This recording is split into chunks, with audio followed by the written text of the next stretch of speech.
Estamos con el escritor y docente Julio Noriega Bernuy, especialista en literatura quechua, que según Cornejo Polar ha echado suficiente luz sobre un lado oscuro de la literatura peruana y ha motivado una reformulación de su origen. Hablemos sobre el libro Escritura Quechua en el Perú, publicado en el 2011 en el Perú. Inicialmente pensaste hacer una edición revisada de tu libro buscando una tradición de quechua de 1995, pero finalmente optaste por cambios menores. ¿Por qué? Mira, lo que ocurre con ambos libros es que nacieron como un solo proyecto de elaborar una tesis sobre la tradición poética quechua, y como esa tesis no se podía elaborar sin ninguna investigación previa, yo me dediqué muchísimos años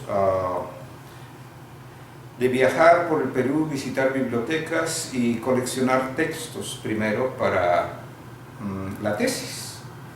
Y producto de esa colección, que en un momento iba a ser apéndice de la tesis, es el libro Poesía Quechua escrita en el Perú, y cuya publicación se hizo más por gestión de Antonio Cornejo Polar y de Carmen Lora, a quienes realmente se debe la existencia del libro como tal, publicado y difundido en el Perú, porque inicialmente la idea mía de un joven estudiante de doctorado era hacer todo ese material apéndice de mi tesis.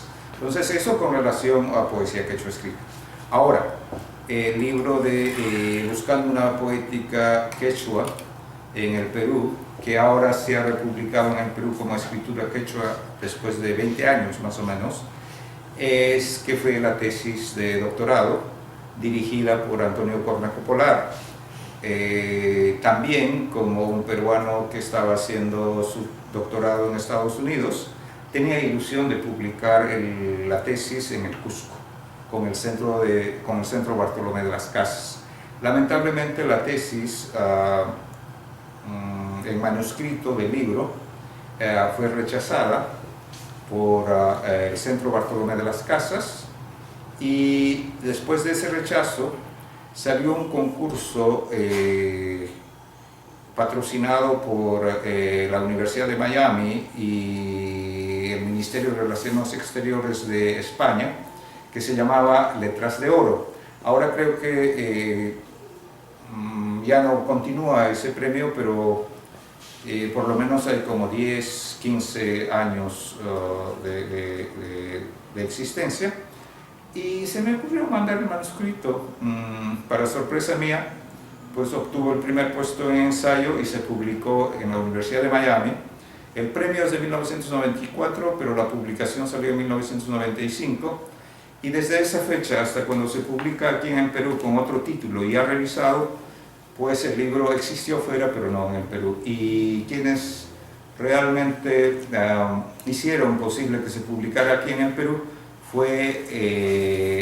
fueron docentes de la Universidad de San Marcos, que sabían que era difícil encontrar la versión original en Miami, y pidieron que se publicara esto, y lo que se ha cambiado es el título y se ha revisado alguna parte del libro a nivel de estilo, pero en el fondo es el mismo libro de la Universidad de Miami. En este libro presentas la evolución de la escritura del quechua e identificas 3 momentos: el misionero, que lo sitúas en la época de la colonia, el europeizante en el siglo XIX y el indigenista a mediados del siglo XX. ¿Se avisora un nuevo momento? Creo que sí, y a pesar de que el libro en el fondo intenta presentar una visión histórica en el primer capítulo de la escritura misma, y luego de los discursos poéticos, entonces yo detecto esos 3 momentos. El cuarto tal vez justamente puede concebirse como un periodo inmediatamente después al que yo termino, ¿no? Que sería el del milenio, El nombre puede cambiar, pero creo que hay un cuarto periodo. Después de los 20 años yo agregaría un periodo más. No sé con qué nombre, pero creo que existe. Inclusive estoy pensando en algunos trabajos que han salido y hablan, por ejemplo, del periodo post-arguediano. El mío, el estudio mío, que termina con esos 3 momentos, justamente todavía es arguediana, pero ahora se podría hablar de post-arguediana, tal vez se podría hablar. Yo prefería hablar inclusive de un bilingüismo, porque en el momento en que culmino, la herencia de Arguedas era pues entre el quechua o el español. Ahora yo mismo soy partícipe más bien, no entre el quechua y el español, sino con el quechua y con el español, ¿no? Y creo que sí. Como digo, es una pregunta que no había en ningún momento me había planteado, pero como respuesta inmediata, yo traería a colación de esta pregunta esa posibilidad. Sí existe y podría ser una corriente post-arguediana o en todo caso una corriente de literatura bilingüe donde la angustia del quechua hablante o la angustia mestiza de Arguedas entre el quechua y el español ahora ya no, si es angustia, es una angustia bilingüe. Y hay escritores que, como Hugo Carrillo, que por ejemplo dinámicamente se mueven entre el mundo hispano y el mundo quechua sin ese conflicto trágico, ¿no? Eso me gusta. En este libro también hablas de la persistencia de 2 corrientes escriturales, la lingüística y la literaria, que define el proceso histórico de los diferentes esfuerzos por escribir el quechua. Explícanos en qué consisten esas 2 corrientes.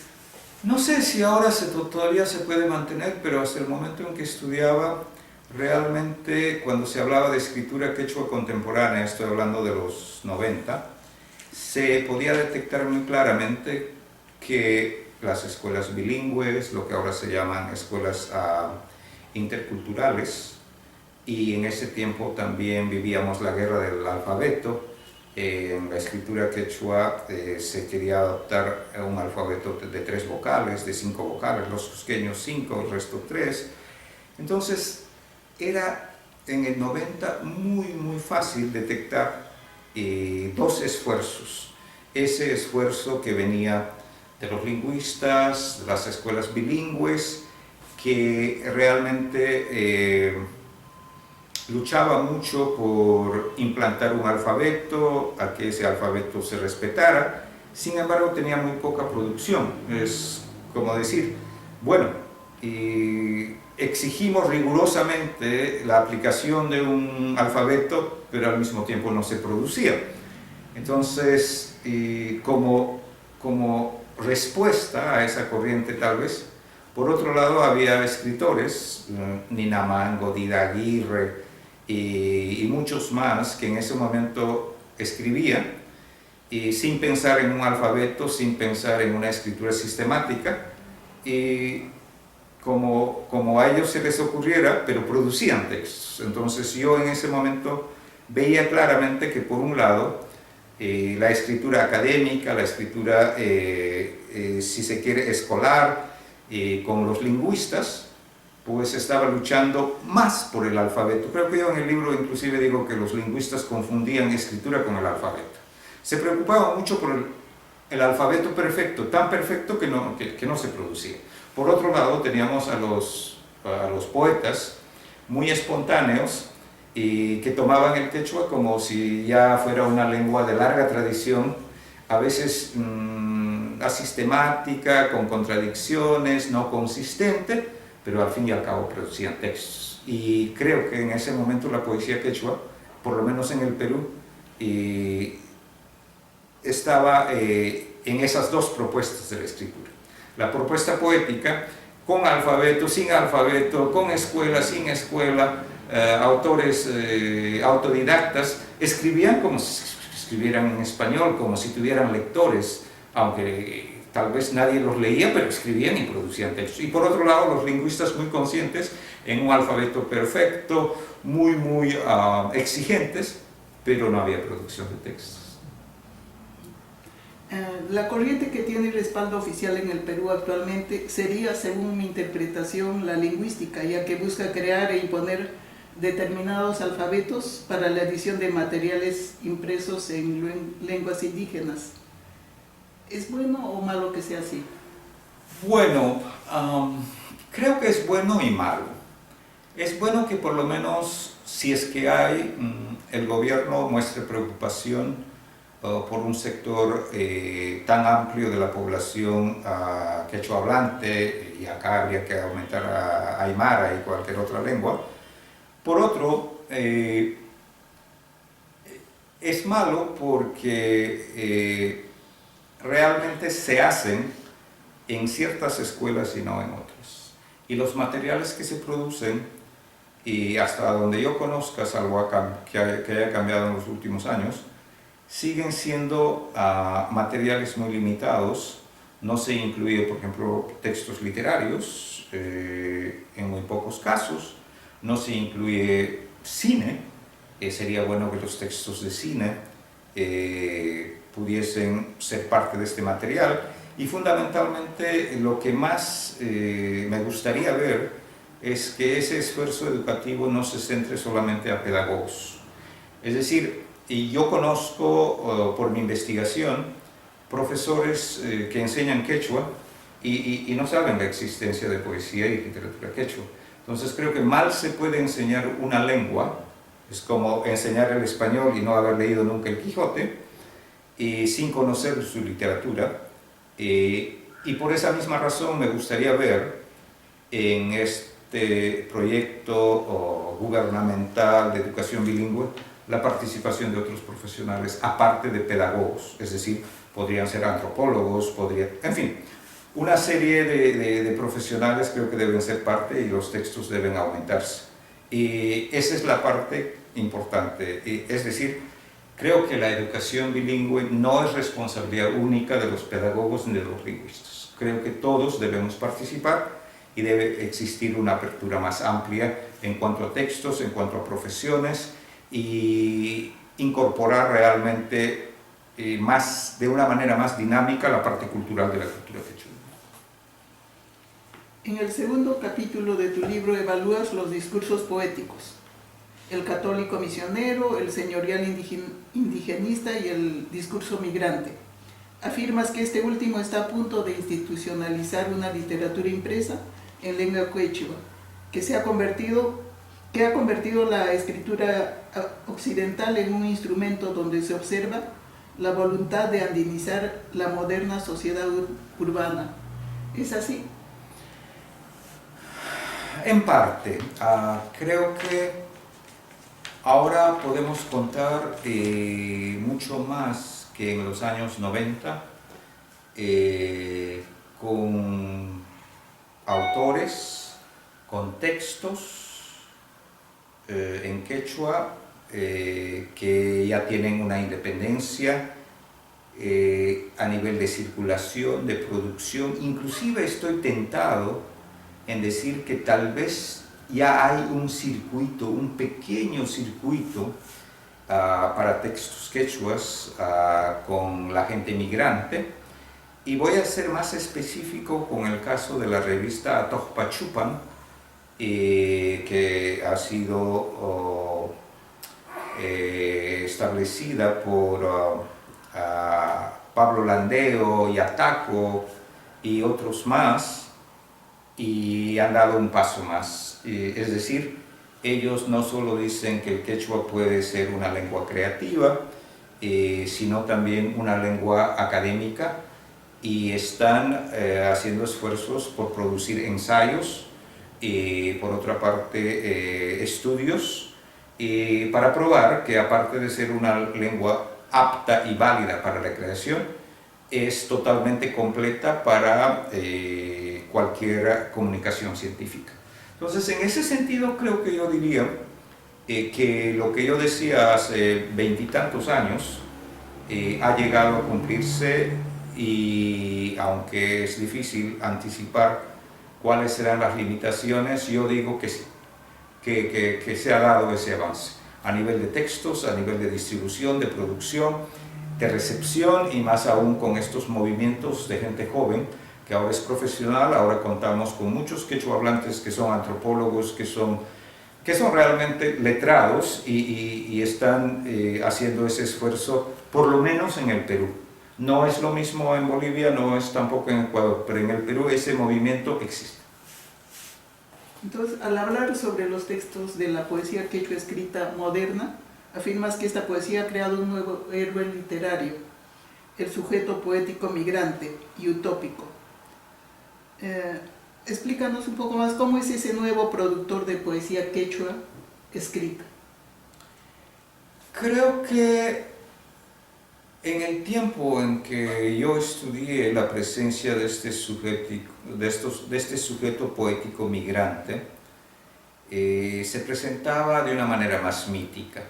Estoy pensando en la poesía de Arguedas, a Tupac Amaru, y luego en la poesía de Nina Mango, pero ahora creo que ese mismo sujeto se presenta de otras maneras. Creo que podría decir, si en el tiempo o en la época en que yo estudiaba veías un sujeto migrante que para mí en su poesía elaboraba un itinerario del viaje de su pueblo a la ciudad y en muy pocos casos el retorno de ese sujeto a su pueblo, donde era un gran desconocido, donde realmente había perdido vínculos.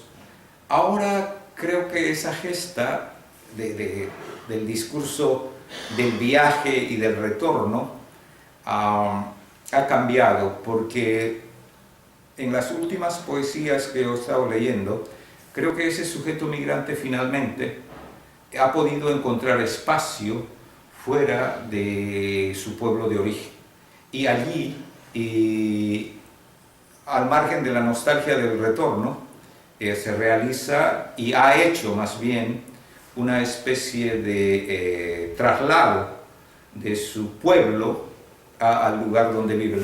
Lo que estoy queriendo decir es que si antes el sujeto poético vivía desgajado de su lugar de origen, ahora, como los judíos con la Biblia, ellos han hecho que el pueblo, que su mundo, que su cultura viaje con ellos. Mi último libro desarrolla esa parte de alguna manera. Caminan los apus, por eso se llama Caminan los apus.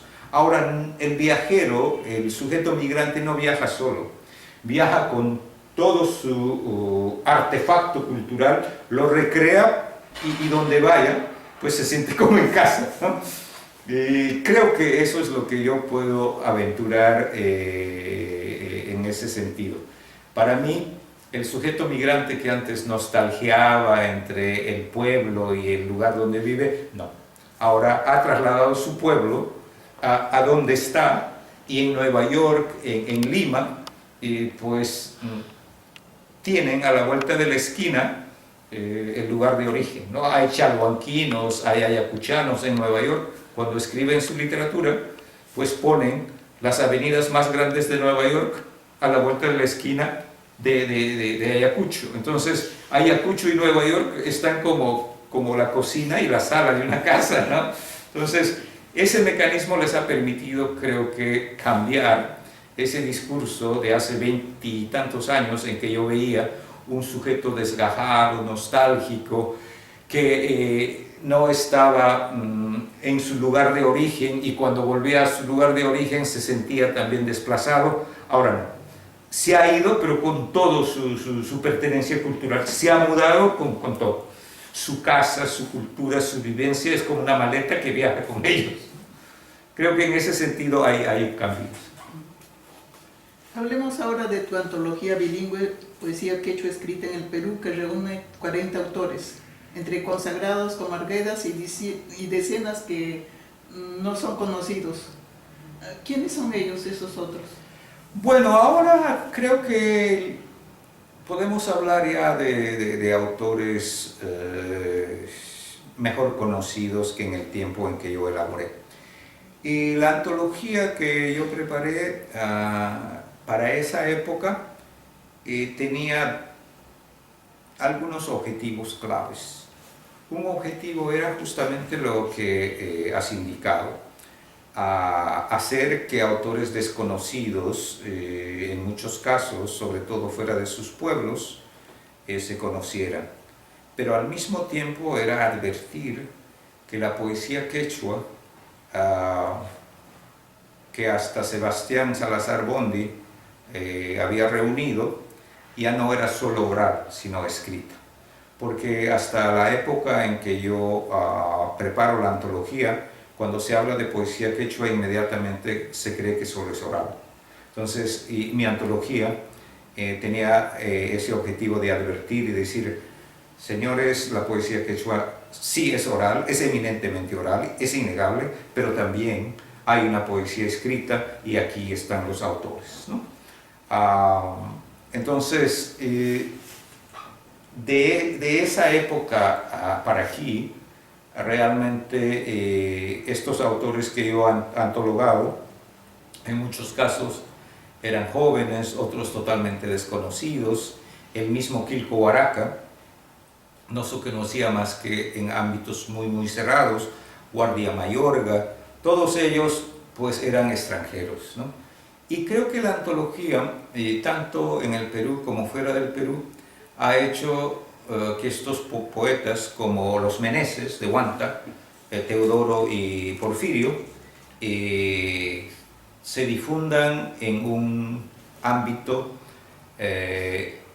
menos regional. Es decir, en Ayacucho, en Puno, en Cusco a veces los conocían, pero no a nivel nacional, ni menos fuera del Perú. En ese sentido, la antología creo que ha sido una buena manera de sacar a estos autores de ese ámbito tan limitado y poner con la recopilación a disposición de un lector en horizontes mayores, ¿no? Creo que ha ayudado muchísimo en ese sentido. Si publicaras una antología nueva ahora, 25 años después de la primera, ¿cómo la enriquecerías? ¿Cuál crees que sería el panorama que presentaría esta nueva antología? ¿Crees que serían muchos los nuevos sujetos poéticos? Creo que sí, por lo menos el doble. A diferencia de Bolivia y de Ecuador, el Perú del milenio ha sido en poesía quechua muy productivo. En estos momentos yo no dudaría de la existencia muy fácil de unos 50 autores más. Y eso es lo más obvio. Felicitémonos, hay muchos textos escritos. Creo que elaborar una antología para mí sería dejar lo que he hecho y aumentar otro volumen. Lo dividiría en una antología hasta el 2000 y otra para después del 2000, donde tenemos abundante producción. Y la otra, que es menos evidente, pero creo que necesaria, tomaría el reto, si hiciera una antología más, de clasificar, de historizar por periodos o establecer por lo menos una clasificación. Intentaría eso. No publicaría un texto como el mío, que es un poco por abecedario, sino buscaría hitos para poder organizar y sistematizar la producción en quechua. Eso haría, creo que también con el libro que ya está publicado, pero el que viene estaría organizado, sistematizado en base a ciertas referencias de producción, de distribución históricas o aunque sea cronológicas, pero intentaría sistematizar. ¿Y eso tienes proyectado hacerlo en algún momento? No lo sé, no lo había pensado. Tus preguntas son muy alentadoras. vienen en proyectos que realmente no había considerado. Pero en el caso de que intentara hacer una antología nueva o continuar con la que se hace, con la que se ha hecho, creo que el reto sería sistematizar, intentar de clasificar, al mismo tiempo de preparar una introducción para cada autor. Eso sería lo ideal. Pero tengo entendido que estás haciendo algo así para Bolivia. Lo de Bolivia sí, justamente el de Bolivia va a salir en los próximos meses y me da vergüenza decir que aquello que no he podido hacer para el Perú, creo que lo he hecho para Bolivia, pero no estoy seguro si eso es mejor o peor, porque la antología de Perú, con todas sus deficiencias, dejó a que el lector se relacione con el autor sin mediaciones. Y prácticamente con la antología del Perú yo fui un simple facilitador. Puse que el autor y el lector se encontraran sin mi mediación. Entonces, en el de Bolivia me he atrevido a hacer introducción, a ayudar mucho más al lector, pero no estoy seguro si eso va a ser un resultado más positivo. Yo siempre viví preocupado de esa limitación de la antología del Perú por no haber entregado todos los instrumentos que yo pensaba que eran útiles y necesarios. Sin embargo, después de 20 y tantos años, al hacer una revisión para una reedición, me he dado cuenta de que la carencia de esos textos más bien hizo que la relación lector-autor fuera mucho más estrecha y con menos prejuicios, ¿no? Entonces, eso es lo bueno de lo que ha pasado con el libro de Perú. ¿Cuál es tu visión sobre el futuro de la lengua quechua? En tu antología expresas que difieres de la visión optimista de Arguedas en los años 60, quien decía que la lengua quechua, en lugar de extinguirse, se fortalece y gana prestigio. Y también diferías con Alberto Escobar, que decía que el quechua alcanzará a ser un segundo idioma oficial en el Perú. Ahora, ¿cuál es tu visión? Nunca he creído en oficialismos, pero creo que en estos momentos, a pesar de que la situación no ha mejorado, tengo mejores esperanzas, o mayores esperanzas. Yo diría que el quechua ha sobrevivido todo. En estos momentos me doy cuenta que casi diría que el quechua es inmortal. Peores cosas creo que no van a ocurrir. El quechua sobrevivirá por mucho tiempo. No me interesa si es oficial o no, pero va a ser, creo que, una lengua viva por muchísimo tiempo. En ese sentido soy mucho más optimista que cuando hice la antología y cuando escribí este libro. Es decir, el quechua aguanta todo, es un poco como el Perú y como los peruanos. Venga lo que venga, el quechua creo que tiene para mucho tiempo. ¿Podrías hablarnos de tus proyectos futuros inmediatos? En estos momentos me gustaría invitarles a la presentación del libro de cine andino que se llevará a cabo este lunes 14 de diciembre en el Centro de Estudios Cornejo Polar a las 6:30. En ese libro hemos reunido los trabajos de especialistas norteamericanos, europeos y de América Latina, y estos trabajos pues plantean la posibilidad de estudiar el cine producido en los países andinos como cine andino porque tiene elementos a nivel de producción, de distribución y de propuesta que podría considerarse un cine con suficientes peculiaridades de cine andino. Ese es el proyecto que acabamos de culminar y que va a salir a circulación pronto. Luego el otro proyecto es la culminación de la antología de poesía quechua escrita en Bolivia. Esperamos ver la antología en circulación en los próximos 3 a 6 meses. Y después no lo sé, tengo algunas cosas pendientes, qué es lo que vendrá, pero seguiré trabajando. No solo me dedico a literatura quechua, me dedico a otras cosas, pero nunca dejo de compartir mi tiempo de investigación con el quechua. Entonces, supongo que vendrá algo inmediatamente después de la antología de poesía quechua sobre Bolivia. Bueno, muchas gracias. Muchísimas gracias por tenerme, ha sido un placer y pues hasta una nueva oportunidad. Muchísimas gracias.